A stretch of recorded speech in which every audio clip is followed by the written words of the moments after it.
یہ دیکھیں نا، یہ 10 محرم گزری ہے حضرت. سچ بتاؤ حضرت، اس 10 محرم پہ ہم نے کو لائے حمل بنایا؟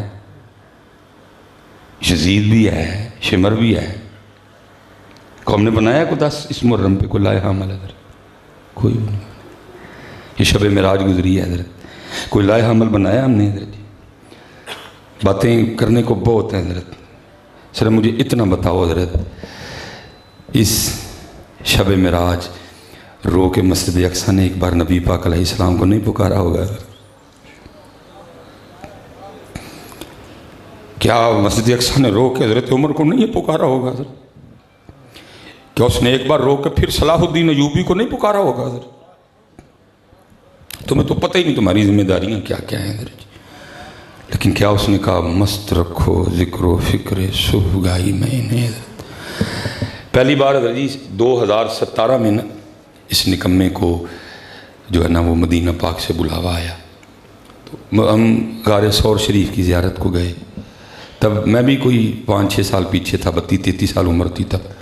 اتنا جذبہ، ننگے پاؤں، اور ہم بھاگتے ہوئے گئے اوپر کہ جی اوپر وہ جگہ ہے جہاں میرے محبوب اور صدیق اکبر نے اپنا وقت گزارا ہے حضرت جی.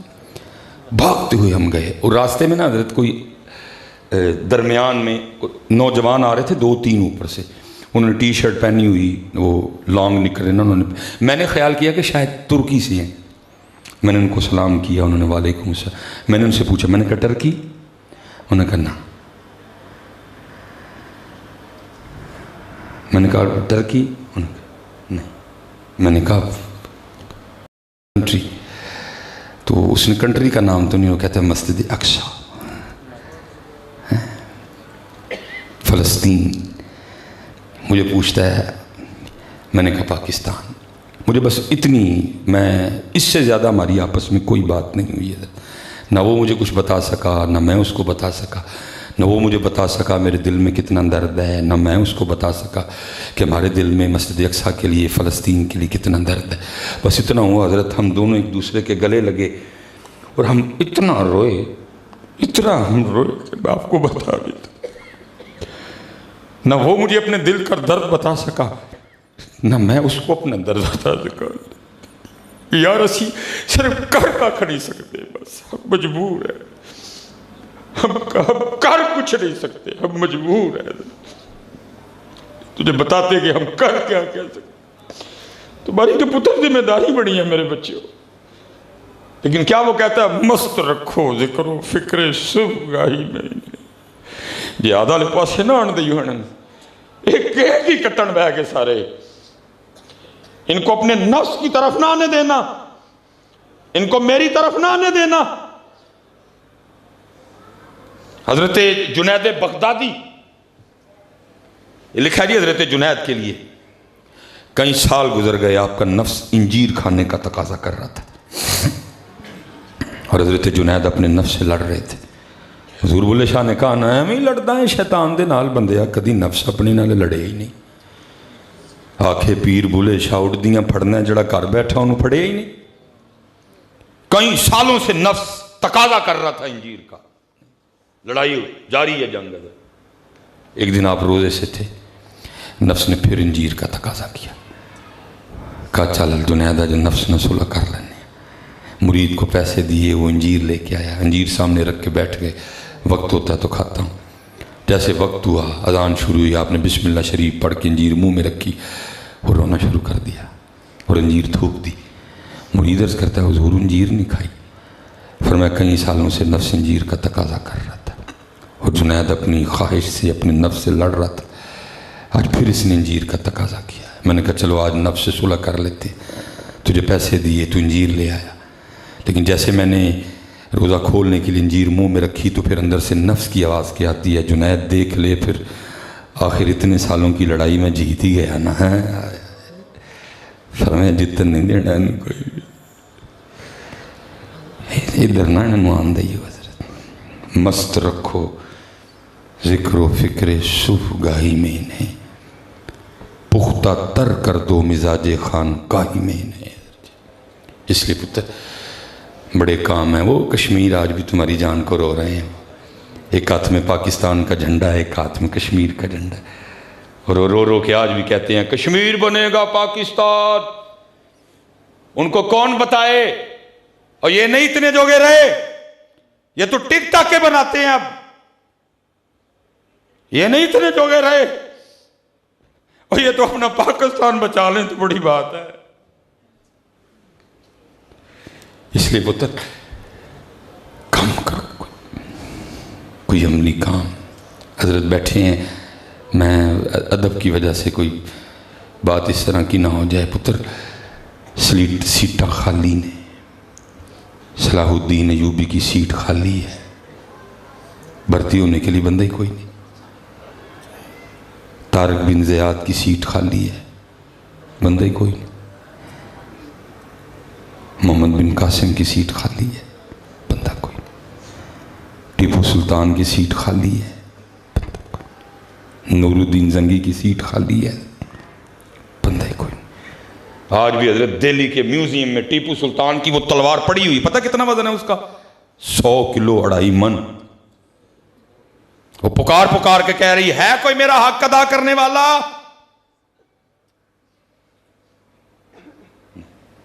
ہم تو مائل بکرم ہیں، کوئی سائل ہی نہیں. راہ دکھلائیں کسے کوئی راہ روے منزل، کوئی قابل ہو تو شانے کہیں دیتے ہیں، ڈھونڈنے والے کو تو دنیا بھی نہیں دیتے. 5 وقت دی نماز پتر، قرآن پاک، اللہ دا ذکر، درود پاک، اور سب سے لازم میں جو آخر میں بات جس کے بغیر گزارا ہی نہیں ہونا، وہ ہے پتر اخلاص. فیل ہر قدم پہ فیل ہو جاؤ گے، اور اگر اخلاص ہوا تو پھر روک کوئی نہیں سکے گا تمہیں. ہاں یہ سنو اخلاص حضرت ذرا. یہ حضرت سیدنا عمرو بن عاص رضی اللہ تعالیٰ عنہ، یہ وہ صحابی ہیں جنہوں نے مصر فتح کیا. حضرت اب فرماتے مصر فتح ہو گیا، مصر کے بادشاہ کا تاج نہیں مل رہا تھا، کھو گیا کہیں. حضرت میں بڑا پریشان. امیر المومنین حضرت سیدنا عمر بن خطاب رضی اللہ تعالیٰ عنہ کو کیا جواب دینا ہے؟ تاج کدھر گیا؟ اور لکھا ہے جی کتابوں میں وہ تاج قیمتی بھی بڑا تھا، اس میں ہیرے جواہرات جڑے ہوئے تھے. حضرت عمر فاروق رضی اللہ تعالیٰ نے پوچھنا تھا، اس تاج کے ذریعے اتنی اسلام کی خدمت ہونی تھی، کیوں غفلت برتی گئی؟ کدھر گیا تھا؟ آپ فرماتے ہیں میں اسی پریشانی میں نہ ٹہل رہا تھا، تو آپ فرماتے کیا دیکھتا ہوں کہ ایک شخص میری جانب بڑھتا ہوا آ رہا ہے. اس نے اپنی پگ سے اپنے چہرے کو چھپا رکھا ہے. فرماتے جب قریب آیا تو دیکھا اس کے ہاتھ میں ایک تھیلا بھی ہے. فرماتے تھوڑا اور قریب آیا تو دیکھا تو اس کی جوتی کا تسمہ ٹوٹا ہوا بھی ہے. کہتے تھوڑا اور قریب آیا تو دیکھا تو اس کے کپڑے پھٹے ہوئے بھی ہیں. فرماتے آیا، اس نے السلام علیکم کہا، میں نے وعلیکم السلام کہا. اس نے تھیلے کا منہ کھولا، اس میں سے تاج نکالا، میرے سامنے رکھا، پھر سلام کر کے واپس. اب فرماتے سکتے کی کیفیت تھی، جوتی ٹوٹی، کپڑے پھٹے. اگر یہ تاج نہ بھی واپس کر کے جاتا تو مجھے تو پتہ ہی نہیں تاج ہے کس کے پاس، میں کدھر کلیم کرتا جا کے تاج کا. اتنی غربت ہونے کے باوجود بھی یہ شخص تاج واپس کر گیا. اب فرماتے جب میں اس کیفیت سے باہر نکلا، وہ تھوڑا دور جا چکا تھا، میں نے پیچھے سے پکار کے کہا، میں نے کہا اے رک. اب فرماتے رک گیا. اب فرماتے میں نے کہا منہ میری طرف کر، اس نے کر لیا. اب فرماتے کہ میں نے کہا کپڑا پیچھے ہٹا اور دکھا تو کون ہے. اب فرماتے اس نے کپڑا کوئی نہیں پیچھے کیا، اور مجھے آگے سے کیا کہتا ہے، اے عمرو بن عاص، میں نے تاج تیرے لیے واپس نہیں کیا کہ تجھے کپڑا ہٹا کے اپنا منہ دکھاؤں، اور جس اللہ کے لیے میں نے تاج واپس کیا ہے اس کو حاجت ہی نہیں منہ دکھایا جائے، وہ مجھے بھی جانتا ہے، میرے باپ کو بھی جانتا ہے. اخلاص اس کے بغیر اخلاص حضرت.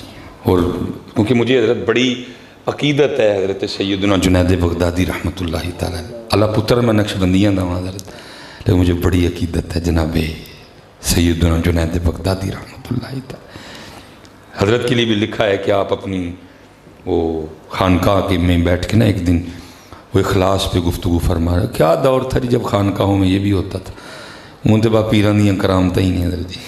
تو کرامت بھی آئی ہے، میرے پیران کو کھوتا آیا، انہوں نے دم کیتا وہ گھوڑا بن گیا. اے والی نہیں اور کی میں تو انج نہیں سننا حضرت. پھر میرے پیران کو گھوڑا دوبارہ آیا، میرے پیران نے دم کیتا، ہوں اڑدا راتی 2 بجے تو بعد. انج نہیں حضرت. اور اس طرح کی ہیں اور کیا کرام این دی کرامت نہیں اور میں تے نہیں کوئی نہیں. اللہ صوفیہ نے کہا ہے باقی تو کھیل تماشے ہیں، اصل کرامت ہے کسی کا مردہ دل زندہ کر دینا. اصل کرامت ہے کسی کے چہرے پہ داڑھی رکھوا دینا حضرت. اصل کرامت ہے کسی کو سنت کے رنگ میں ڈھال دینا حضرت. اور اگر یہ کرامت دیکھنی ہو تو پھر بار بار امیر اہل سنت کی دیکھ لینا ہے.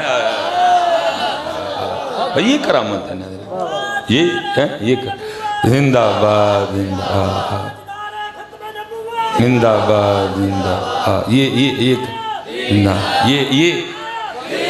یہ کرامت ہے حضرت. باقی تو ہمارے بزرگوں نے اس کو کچھ بھی ماننا حضرت کہ کچھ بھی نہیں حضرت. یہ نہیں کچھ اصل کرامت یہ ہے کسی کو محمدی رنگ میں رنگ دینا، یہ اصل کرامت. باقی تو حضرت اسی طرح کہیں ہیں حضرت. وہ اخلاص پہ درس ہو رہا تھا. میں تو حضرت ڈاکٹر تقیر صاحب نے کہنا میں کہنا بھائی پیروں کو معافی مانگ لیا کر، کیونکہ جدہ گھنٹہ پہلے پیروں کی تعریف نہ کرو پھر پیر بھی نہیں خوش ہوندے ہیں، پھر سامنے بیٹھے مرید بھی نہیں خوش ہوندے ہیں. تو بھائی ہم سے تو ہوتی کوئی نہیں حضرت. یاد کو کیتا ہوئے پھر اسی کریے بھی حضرت. کیتا ہی کاکڑی تو تعریف کڑی گل دی کریے حضرت. اور قربان جاؤں جو ہمارے بڑے تھے وہ کر کے بھی کہتے تھے کہ ہماری تعریف نہ کرو حضرت. یہ نہ کر کے بھی کہتے ہیں کرو حضرت.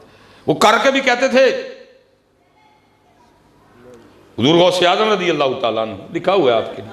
آپ کے پاس وہ ایک چینی آئینہ تھا حضرت، کیونکہ آئینہ دیکھنا سنت ہے. لیکن بھائی دیکھنا بھی سنت ہے، دیکھتے رہنا بھی نہیں سنت. اب تو آئینہ اتنا بیویاں نہیں دیکھتی جتنا آئینہ بندے دیکھتے ہیں. اور صوفیوں نے تو ویسے بھی آئینے کو اچھا نہیں جانا ہے. اگر محبوب کی سنت نہ ہوتی دیکھنا، کیونکہ صوفی کہتے ہیں کہ دنیا کا سب سے بڑا جھوٹا آئینہ ہے حضرت. یہ سلیمان مصباحی کو اس کی ویس کوٹ تو دکھائے گا، یہ سلیمان مصباحی کو اس کا سوٹ تو دکھائے گا، لیکن پتر کل گل ویس کوٹ تے سوٹ تے نہیں مکنی ہے. گل قد افلح من تزکا. ہاں یا تو پھر کسی صوفی سے وہ آئینہ مانگ دو تجھے تیرا اندر دکھائے حضرت. تو کیونکہ سنت ہے اس لیے دیکھتے تھے بزرگ. بزرگ غوث اعظم رضی اللہ تعالیٰ عنہ کے لیے بھی لکھا ہے، آپ بھی دیکھتے. وہ لکھا ہے ایک دن ہوا کیا، وہ خادم نہ صفائی کر رہا تھا تو صفائی کرتے کرتے آئینہ گر کے ٹوٹ گیا حضرت. اب وہ بڑا گھبرایا. تو جب غوث اعظم رضی اللہ تعالیٰ عنہ آئینہ طلب فرمائیں گے تو کیا کہوں گا. یہ والا دور تو نہیں نا موٹر سائیکل نکالی بازار گئے جا کے آئینہ لے آئے، نہ موٹر سائیکل نہ بازار نہ اس طرح آئینے. لیکن خادم تھا غوث پاک. جہاں چور بھی چوری کرنے آئے تو جاتے ہوئے کتب بن کے جاتا ہے حضرت. وہ لکھا جب آپ نے وضو فرما لیا نا تو وضو فرما کے اس سے کہو آئینہ تو لا. اب آئینہ ٹوٹ چکا تھا اور وہ یہ نہیں کہتا کہ حضرت مجھ سے صفائی کرتے ٹوٹ گیا. وہ رس کیا کرتا ہے، از قضا آئینہ چینی شکست. حضور میں نہیں توڑیا، قضا آئی سی ٹوٹ گیا. اپنا نام ہی نکال گیا بیچ میں سے، ذات کو لے آیا حضرت. میں نہیں توڑیا. از قضا آئینہ چینی شکست. حضور میں نہیں توڑیا، قضا آئی سی. لکھا حضور غوث اعظم رضی اللہ تعالیٰ عنہ اتنے خوش ہوئے آپ نے فی الفور مصرع میں لایا. ورز کرتا ہے از قضا آئینہ چینی شکست. فرمایا خوب شد اسباب خود بینی شکست. چنگا آیا ٹوٹ گیا ہے، نہ ویکھاں گے نہ اپنا بھی یاد آئے گا، یار نو یاد کریں گے. لیکن حضرت جی لیکن تاڑی دے چھڑو اپنا حال ہے. میں کہتے تقریر کرن جاواں تو چوری چوری میں فلیکس پہ ویکھنا پلا میرا نا اتے وے کے تھلے وے. میرا اپنا حال ہے. جنہیں علاج کرنا سی وہ آپ ہی بیمار ہو گیا. علاج کون کرے گا حضرت؟ آپ تو گئے. میرا اپنا ہی حال ہے. میں بھی چوری چوری ویکھدا رہنا بھلا میرا نا اتے وے کے تھلے وے. بھلا نال درویش خطیب لکھیا ہے کہ نہیں لکھیا ہے؟ جس نے علاج کرنا تھا حضرت وہ خود ہی بیمار ہو گیا حضرت. وہ خود ہی بیمار ہو گیا. اس لیے حضرت جی بچ کے رہنا اور ان فلیکسوں کے پیچھے نہ پڑنا کہ ایتھے نہ ہے وے کہ نہیں ہے. ہمیشہ اس کوشش میں رہنا کہ دربار مصطفیٰ میں کہیں میرا نام لکھا جائے.